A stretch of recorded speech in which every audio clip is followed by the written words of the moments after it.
Now Buffalo is a city on fire with Bills fever. As Jimmy Roberts tells us, Buffalo is on its way back. Kick is good, and the Bills are champions of the AFC East. It was both a beginning and an end. The beginning of a quest for a Super Bowl. The end of a long climb back to respectability for both city and team. Because Buffalo, it seems, has always been an easy mark. Well, hi, everybody. Here we are in Buffalo, New York. Anyone here from Buffalo? Yeah? Anyone here from normal parents? You got your change of seasons here, you know? You got winter, of course, and then you have the 4th of July. So that's kind of nice. At times, it was comical. A city often besieged by snow in the winter, and a bad football team who could barely half fill their stadium. But what was happening to the people was no joke. 10 years ago, Buffalo was just another word for economic despair. In 1983, when this Bethlehem steel plant finally closed its doors, 18,000 people went home with no job. Citywide, unemployment was running rampant at almost 14%, and the population base of Buffalo was shrinking rapidly.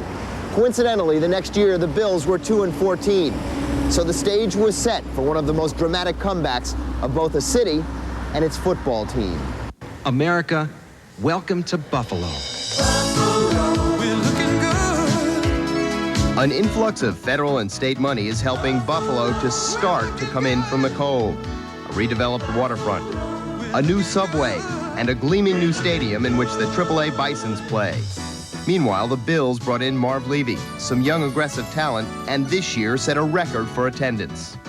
You know, kind of the way the Bills go is the way the city goes a little bit, and in the past few years it's been depressed, and now Buffalo itself is making a comeback economically.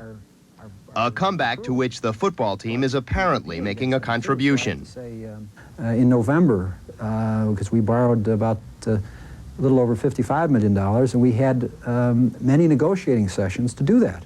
And I know in New York, the discussions were always started out by questions about how the Bills were going to do that week, and it's not simply icebreaker, but it's a category of psychological impact that I know made it easier for me to sell what the city was all about to people who were virtual strangers and who are being asked to lend billions all the time.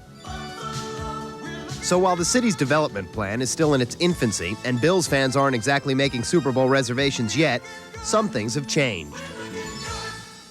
If you were a comedian and didn't have something very funny to come up with, you could always say something derogatory about Buffalo or Buffalo's weather and get a labored laugh out of it. And now the people are saying, well, laugh about our football team, if you will.